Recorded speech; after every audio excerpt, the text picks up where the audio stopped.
Bom dia, senhores, ou boa tarde, dependendo do horário em que estejam assistindo a esta videoaula. Hoje vamos concluir a aula que havíamos iniciado, falando sobre, basicamente, a entropia segundo a lei da termodinâmica.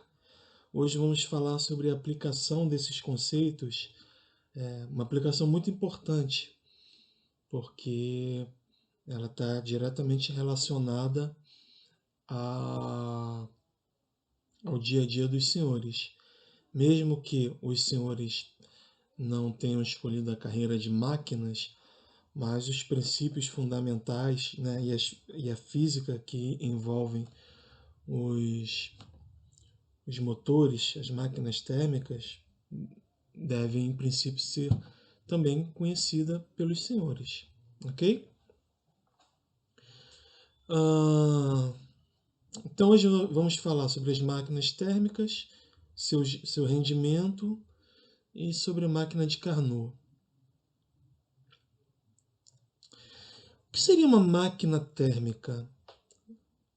Vocês já devem ter alguma intuição sobre esse conceito, sobre digamos assim, esse instrumento, né, da humanidade. Uma máquina térmica é qualquer instrumento que produz trabalho a partir de um calor recebido, operando ciclicamente, né? Então, basicamente, são motores de propulsão, né? São turbinas a vapor, todo esse tipo de coisa são consideradas máquinas térmicas, certo? E opera ciclicamente. Nós vamos já discutir um pouquinho do porquê disso, certo? Porém, por hora, basta vocês conhecerem esse conceito. Uma máquina térmica produz trabalho útil a partir do calor recebido. Só que tem um problema. E o problema é a segunda lei da termodinâmica, né? Por exemplo, vamos ver aqui a segunda lei da termodinâmica. Vamos ler a segunda lei da termodinâmica enunciada por Kelvin, por Lord Kelvin. Ela diz assim, que é impossível realizar um processo cujo único, aí vamos enfatizar essa palavra, é impossível realizar um processo cujo único efeito seja remover calor de um reservatório térmico e produzir uma quantidade equivalente de trabalho. Trazendo para o nosso português aqui, o que essa afirmação, esse enunciado significa? Essa lei da natureza significa que se eu pudesse remover, né, energia em forma de calor de uma determinada fonte, seja ela qual for, por exemplo, uma caldeira, se eu pudesse remover essa energia, né, se eu puder remover essa energia, eu posso pegar essa energia e transformar em outro tipo de energia, por exemplo, em movimento, para uma embarcação. Isso está ok. Isso está ok, é possível. Mas o enunciado diz que esse não pode ser o único efeito. Tá, mestre, então como assim? Que outros efeitos existem? Pela natureza, pela lei da natureza, que é a segunda lei da termodinâmica, parte dessa energia com certeza vai ser perdida. Com certeza não será aproveitada. Então, isso que eu estou falando agora é o principal, é o mais importante de toda a aula. Então preste atenção. Você não pode retirar toda a energia de uma fonte e transformá-la integralmente em movimento, em trabalho útil. Parte dessa energia ela vai ser perdida, certo? E como eu disse na aula passada, isso não é por causa de problemas no design do motor, problemas de projeto, né, pelos engenheiros que projetaram o motor. Não é nada disso. Não é por causa de força de arrasto, de forças dissipativas. Não é por causa de nada, não é por causa de nada disso. É porque a natureza ela não permite. Ou seja, você pode se esforçar o máximo que você puder. Você nunca vai conseguir produzir uma máquina cujo único efeito seja transformar a energia em forma de calor em energia mecânica, através do trabalho. Tá claro isso? Tá claro o que eu falei? Que esse fato não tem a ver com imperfeições na fabricação de um motor, mas tem a ver com a vontade da natureza, com o que a natureza coloca como lei. E essa é precisamente a segunda lei da termodinâmica. Ok? Bom, a segunda lei implica que necessariamente parte do calor, como nós dissemos, retirado pelo motor, não vai ser aproveitada. Nós, inclusive, vamos falar sobre rendimento de motor, que é a quantidade de calor que ele recebe e o quanto ele consegue transformar em potência útil. Né? A gente vai ver que isso nunca vai chegar a 100%. Ou seja, é uma outra forma da gente dizer o que já viu, o que já está bastante explorado aqui, né? Que você não pode pegar toda a energia e transformá-la integralmente em trabalho, certo? Então, uma forma de mensurar isso, quantificar isso, é o chamado rendimento, que vamos falar mais à frente. Mas já adianto que o rendimento nunca vai ser 100%. Nunca toda a energia que você recebe você transforma. Beleza.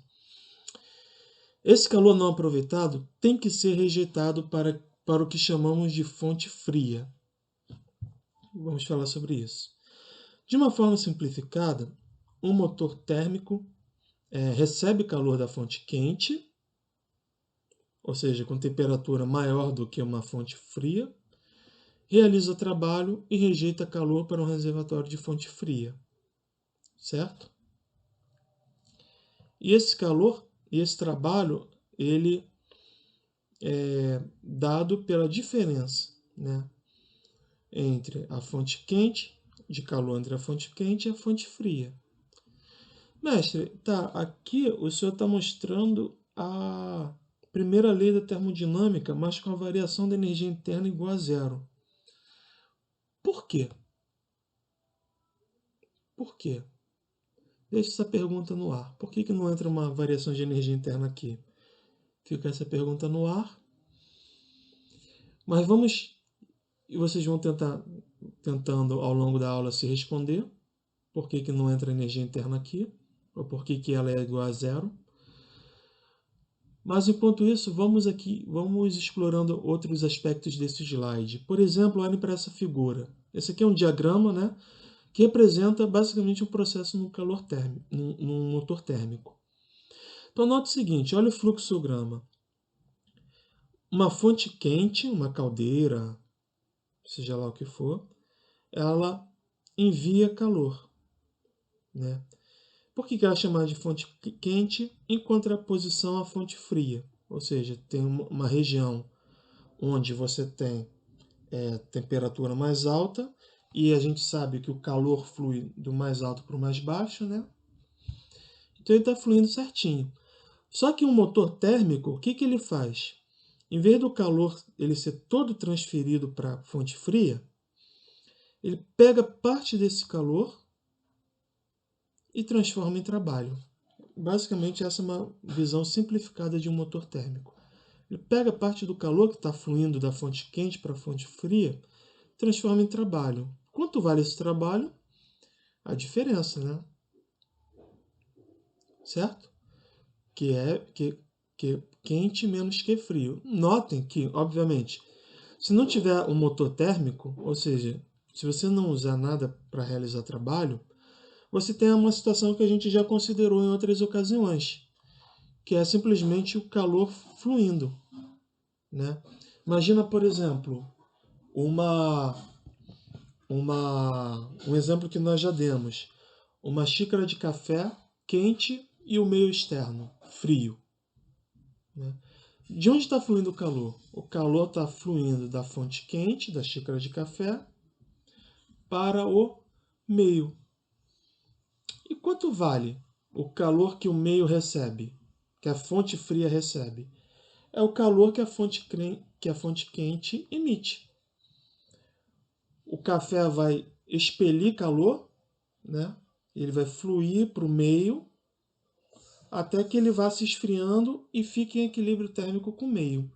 E o meio vai receber essa a quantidade de calor que a xícara de café doa, digamos assim, perde, vai ser o que o meio vai receber. Exatamente igual. Se você pensar matematicamente nisso que eu acabei de falar, você vai ver então que, nesse caso, como não tem nada a realizar um trabalho, nenhuma máquina térmica, então eu passo o QF para lá, vai ficar QQ igual a QF. Né? Deixa eu ligar aqui. Então, no caso da xícara de café, ficaria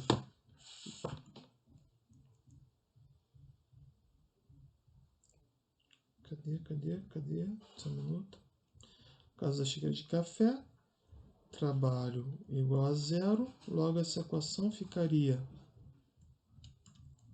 QQ igual a QF, certo? Ou seja, você tem a xícara aqui, vou botar aqui do lado, você tem a xícara de café, o calor que saiu dela é igual ao calor que o ambiente recebeu. Opa, deu um zoom aqui, ih, não quero isso não.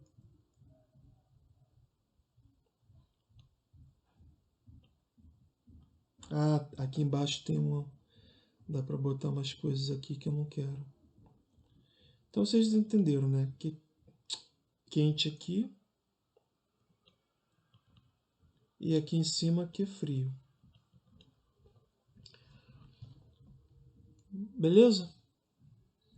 Então, por exemplo, retirado aqui da apostila do professor Diocélio, né, de turbina 1, turbinas a vapor, né, disciplina de turbinas, aqui a gente tem uma elaboração, uma figura mais elaborada desse processo, certo? Vocês podem analisar aí sozinhos o que está acontecendo, mas basicamente vocês podem identificar na figura a fonte quente, certo? Trabalho sobre a turbina, trabalho realizado aqui, turbina principal, turbina secundária, etc. E outros mecanismos aqui, mais de engenharia, né? De evoluções na engenharia. E aqui você tem a fonte fria, que recebe o calor rejeitado. Então, o que nós queremos dizer é que sempre vai ter em todo motor, você vai ter sempre uma região que vai ter que rejeitar o calor não utilizado como forma de trabalho. Ok? E aí, relembrando e reforçando, o que a segunda lei diz é que sempre vai haver esse calor. Então, se aqui eu tenho 1000 joules na fonte quente aqui, sempre vai ter, pode ser 1 joule aqui, pode ser meio joule, ou poderia ser, na prática não, mas vamos supor, pode ser 500, 300, mas sempre vai ter alguma coisa rejeitada daqui. E o restante vai ser transformado em trabalho. É como nós dissemos anteriormente, você também tem o conceito de rendimento da máquina, que é uma forma de você quantificar, né, essas ideias. Então, O trabalho vai ser o saldo, como nós vimos, entre o calor recebido pela fonte quente e o rejeitado para a fonte fria. Então, é o que está expresso nessa primeira equação aqui. O rendimento ele é definido dessa forma. Ó. Ele é a razão entre o trabalho realizado pela máquina e o calor recebido da fonte quente. Certo? Então, rendimento é o trabalho dividido pela fonte quente. Como nós vimos, então, eu tenho sempre uma diferença, né? O trabalho pode ser expresso como a diferença, o saldo entre a fonte quente e a fonte fria. Então, dividindo isso, dá esse resultado aqui. Fazendo essa divisão, dá esse resultado aqui. Que reforça a nossa ideia, ou o que nós havíamos dito. Ó. Vocês podem notar que a fonte fria nunca, absolutamente nunca, é zero. Certo? Sempre vai ter um calor rejeitado. Isso quem diz não sou eu, não é a incompetência do engenheiro que fabricou o motor, mas isso quem diz é a própria natureza, através da sua segunda lei da termodinâmica. E como isso aqui nunca é zero, logo esse termo aqui nunca vai zerar, logo o rendimento nunca vai ser igual a 1, que significa 100%, como nós já havíamos adiantado, ok? Agora, a gente pode então responder por que o trabalho é igual a QQ menos QF e não entra a variação da energia interna na equação. Porque toda máquina, como nós já havíamos dito lá na definição, toda máquina ela opera por meio de ciclos, né? De ciclos termodinâmicos. O que são ciclos? São processos que saem de um ponto inicial, mas após alguns processos, o estado do gás ele volta ao seu valor inicial. Ok? Então, numa máquina ideal, o que nós definimos como uma máquina ideal, os processos são reversíveis e não há perdas, como atrito, vibração, etc., que está longe de ser o real, né? Mas, como vocês já devem ter se acostumado com a nossa abordagem, a gente sabe que para você abordar o problema real, você primeiro precisa de idealizações. Por exemplo, você jogar uma pedra nas proximidades da Terra, mas desconsiderando a resistência do ar. Porque se você considera a coisa real, você tem implicações que vão dificultando.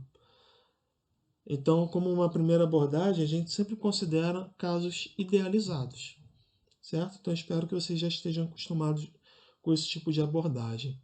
No caso das máquinas não é diferente. Então, a gente considera uma máquina ideal, e nessa máquina ideal os processos são reversíveis e não há perdas, certo? E aí, existe um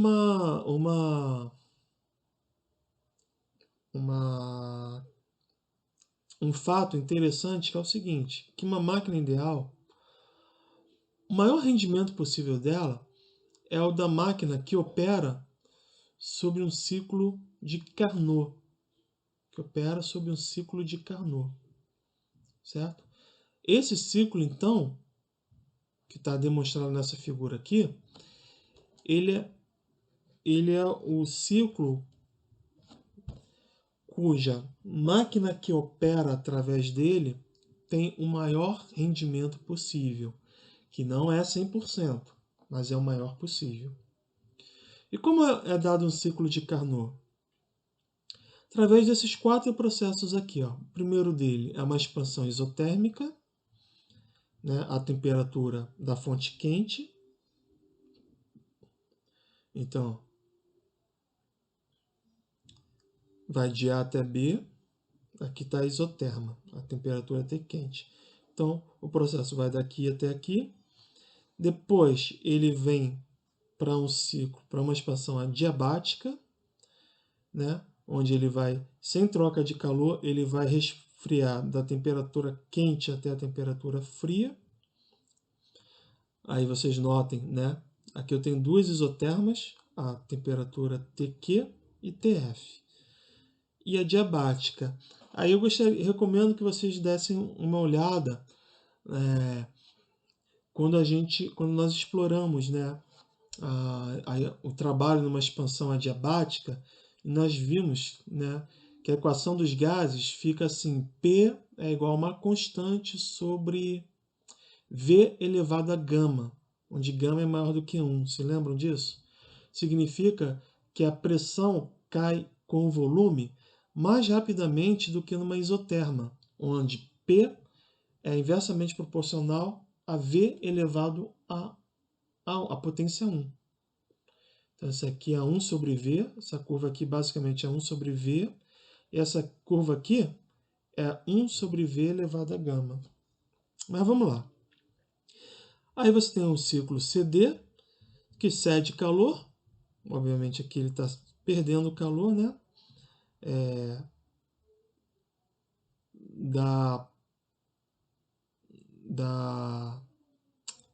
Da fonte fria, né, para o reservatório, mas está perdendo calor isotermicamente. Mestre, mas como que você perde calor isotermicamente? Nós conversamos sobre isso. Você perder ou ganhar calor não significa necessariamente que a sua temperatura ela vai mudar. Porque você pode... o gás ele pode absorver isso com a mudança de outras variáveis. Aqui, por exemplo, que variáveis estão mudando? Vocês podem ver que o volume está mudando e a pressão está aumentando um pouco. Então, o estado do gás ele se acomoda de forma que o calor que ele perde não modifique a sua temperatura. Certo?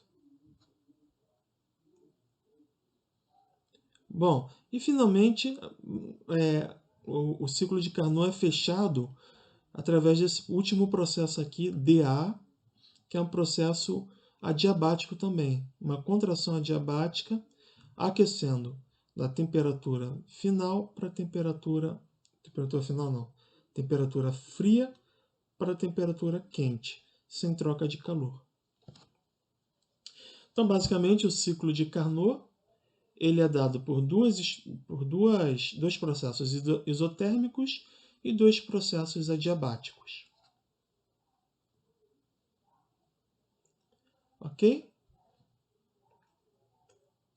Então, ó, que interessante. A entropia é a função do estado, assim como a energia interna. De forma que num ciclo, olha que interessante, a entropia total, a variação da entropia é zero. Interessante, né? A variação da entropia é zero. Muito bem. Então, no processo adiabático, como não tem troca de calor, a variação da entropia é zero. Se lembra que a variação da entropia é igual basicamente a ΔQ sobre T. Mas no processo adiabático, ΔQ é igual a zero. Então, significa que ΔS também vai ser igual a zero. E aí nós temos variação da entropia no processo AB, temperatura constante. Então, a gente tem, no processo AB, ele recebe calor, né? QQ, e está numa isoterma, TQ. Então, essa aqui é a entropia no processo AB. No processo CD, ele perde calor. Então, entra o sinal menos aqui, né? No processo adiabático aqui. DA, desculpa. No processo DA... Opa, não, desculpa. Processo isotérmico. Isotérmico. Ele perde calor aqui, ó, QF. Como ele perde calor, sinal negativo. E aí você tem essa relação aqui, ó, no ciclo de Carnot. A razão entre as temperaturas da fonte fria e da fonte quente é igual à razão dos calores. De tal forma que a gente pode, então, relacionar o rendimento. Como o rendimento é definido, né, sobre 1 menos a razão dos calores, né, e como a razão dos calores é igual à razão das temperaturas, a gente pode considerar, então, o rendimento escrito dessa forma. Ok? Tudo bem? Bom, aqui eu deixo um exemplo que eu vou resolver, obviamente, mais tarde. De qualquer forma, o gabarito está aqui, tá certo? Então, deem uma olhada, tentem fazer e confiram depois o gabarito. Bom, além da máquina de calor, de Carnot, nós também temos a máquina de Stirling, né, que é outro tipo de máquina térmica, cujo ciclo é um pouquinho diferente. Embora o trabalho ainda seja dado por essa expressão, porque essa é uma expressão que vale para qualquer máquina, seja de Carnot, seja de Stirling, ou seja de qualquer outra, os ciclos sob os quais essa máquina de Stirling opera é um pouco diferente dos ciclos da máquina de Carnot, certo? E qual é basicamente a diferença? Aqui, ele tem também um processo isotérmico, só que o outro processo, em vez de ser adiabático, é um processo a volume constante, certo? Então, ele vai da temperatura Tq para Tf a volume constante, sem realizar trabalho. E depois ele passa,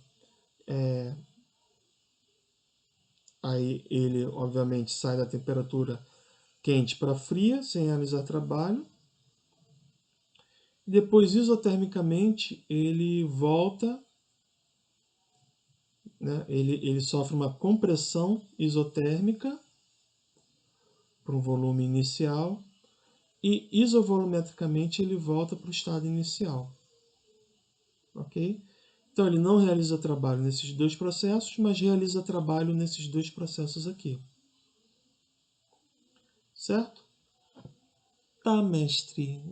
Mas então, o que isso significa?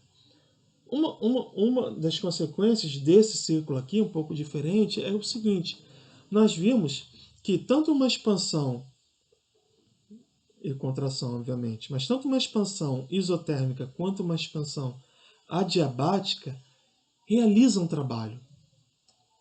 Deem uma relida nos slides. Nós estudamos trabalho numa expansão isotérmica e trabalho numa expansão adiabática. Então, na máquina de Carnot, todos os processos do ciclo realizam trabalho. Já na máquina de Stirling, só os processos isotérmicos realizam trabalho. Nesses outros processos, que na máquina de Carnot seriam adiabáticos, na máquina de Stirling isovolumétricos, não há trabalho realizado. E a consequência disso é o seguinte, é que o rendimento é menor que o da máquina de Carnot. E vale ressaltar que isso vale como qualquer outro ciclo também é. Tá, mas então por que o senhor enfatizou a máquina de Stirling, mestre? Porque é um ciclo também muito usado e um pouco diferente, né? Mas vale ressaltar, o maior possível é o de Carnot. Mas, às vezes, devido a limitações tecnológicas, ou, enfim, vários fatores, você não necessariamente usa uma máquina que opere sob o círculo de Carnot. Bom, aqui nós falamos um pouco sobre a descrição, né, de uma turbina a vapor. Um texto um pouco extenso, eu não vou entrar em detalhes com vocês, mas acho que vale a pena vocês darem uma lida, ok? E para encerrar, vamos falar um pouco só sobre refrigeradores, que são, na verdade, o oposto Os refrigeradores são o oposto de uma máquina térmica. Por quê? Um refrigerador ele realiza trabalho para retirar calor da fonte fria para a fonte quente, por processos termodinâmicos cíclicos, né? Bom, convém lembrar que, assim como as máquinas térmicas, os refrigeradores também operam por processos cíclicos. Mas um outro aspecto é que o interessante é que o trabalho é realizado para retirar calor da fonte fria, para fazer, digamos assim, o inverso da natureza, né? O que a natureza quer? A natureza sempre age no sentido de fluir calor da fonte quente para a fonte fria. Os refrigeradores, por outro lado, eles tentam atuar no sentido inverso, de retirar calor da fonte fria para a fonte quente. Um exemplo claro disso é o ar-condicionado. Imagina que a temperatura ambiente esteja 40 graus e você está dentro de uma sala de aula. Ok? Qual é o sentido natural? Como o calor flui da fonte quente para a fonte fria, mesmo que inicialmente a sala de aula esteja a 20 graus, a tendência é o calor fluir do meio externo, a 40 graus, para a sala de aula, até que o equilíbrio térmico com o meio externo seja alcançado e a sala de aula fique a 40 graus também. Essa é a tendência da natureza. Porém, um ar-condicionado, ele atua no sentido de retirar calor da sala de aula e jogar para o meio ambiente, que já está a uma temperatura maior. Então, ele atua no sentido de ir contra a natureza, certo? Para isso, obviamente, ele precisa realizar trabalho, ok? Bom, no refrigerador ideal, assim como numa máquina térmica ideal, os processos são reversíveis e as transferências de energias também são realizadas sem perdas por efeitos como atrito ou turbulências. Tá? Então, notem que para o calor fluir da fonte fria para a fonte quente, é preciso que um trabalho seja realizado. Esse trabalho é realizado pelo chamado compressor. Né? Então aqui nós temos um diagrama demonstrando o processo um pouquinho mais elaborado de um refrigerador, como ele mostra, e como ele trabalha, desculpa, certo? Então você tem 4 etapas. A primeira é o líquido a baixa pressão remove calor da fonte fria, vaporizando-se no evaporador. Certo? Então, o líquido a baixa pressão remove calor da fonte fria. Após ser isolado do evaporador, pela passagem de uma válvula, o gás é comprimido pelo compressor até uma pressão suficiente para liquefazer-se no condensador, cedendo calor à fonte quente. Certo? Então, o gás aqui é comprimido, certo? E ao ceder calor para a fonte quente, ele se liquefaz, certo? Lembra-se, né, de que o gás, para se liquefazer, ele tem que perder calor, que é igual a sua massa vezes o calor latente de evaporação do gás, certo? Então, cedendo calor para passar no estágio 4 do líquido a alta pressão, resultante é o líquido a baixa pressão a ser reinjetado no evaporador, fechando o ciclo. Agora, que interessante, em lugar de fazer isso por expansão adiabática, na prática se faz passar o líquido por uma válvula onde sofre um processo do tipo Joule-Thomson, que é aquele processo que nós vimos em aulas anteriores. Aqui eu só estou dando uma ideia geral de como funciona. Não precisam se preocupar se não entenderam muito bem, mas a gente pode conversar sobre isso melhor, né, em aulas quando vocês quiserem tirar dúvidas, certo?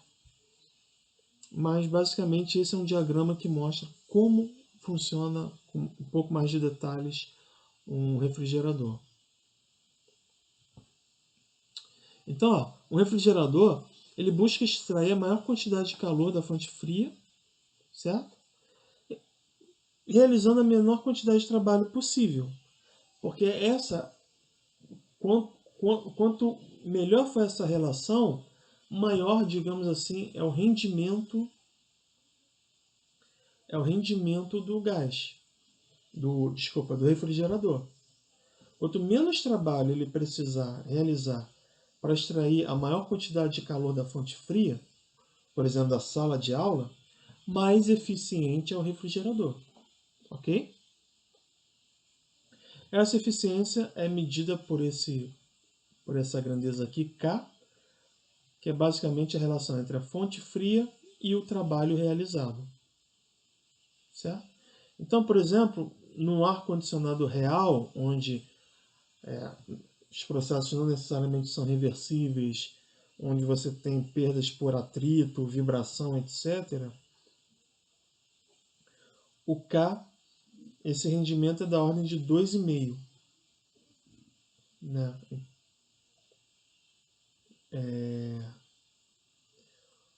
Quanto maior, obviamente, quanto maior foi esse K, significa que menor foi o trabalho realizado. Quanto menor esse denominador aqui, menor esse denominador, maior o K. Então, quanto maior o K, melhor. Então, por exemplo, um ar-condicionado típico, real, tem o K da ordem de 2,5. Uma geladeira da ordem de 5. Obviamente, uma geladeira, porque ela é vedada, ela fica fechadinha num compartimento muito restrito, uma geladeira, ela em princípio ela tem uma eficiência melhor que um ar-condicionado, que em princípio tem que retirar calor de um ambiente maior, um ambiente que nem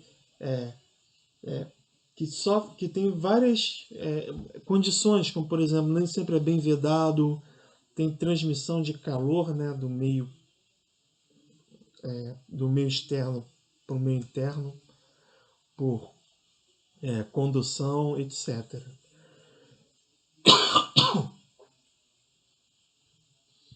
Ok? Então, como nós havíamos dito, quanto maior a eficiência entre as temperaturas, menor a eficiência de um refrigerador. Quanto maior a diferença de temperatura que ele precisa resolver, menor é a sua eficiência. Então, senhores, por hoje é só. Próxima aula, então, falaremos um pouco, bem brevemente, sobre teoria cinética dos gases, apresentando alguns conceitos, ok? E aí nós encerramos o assunto de termodinâmica. Então, um abraço e até a próxima. Tchau, tchau.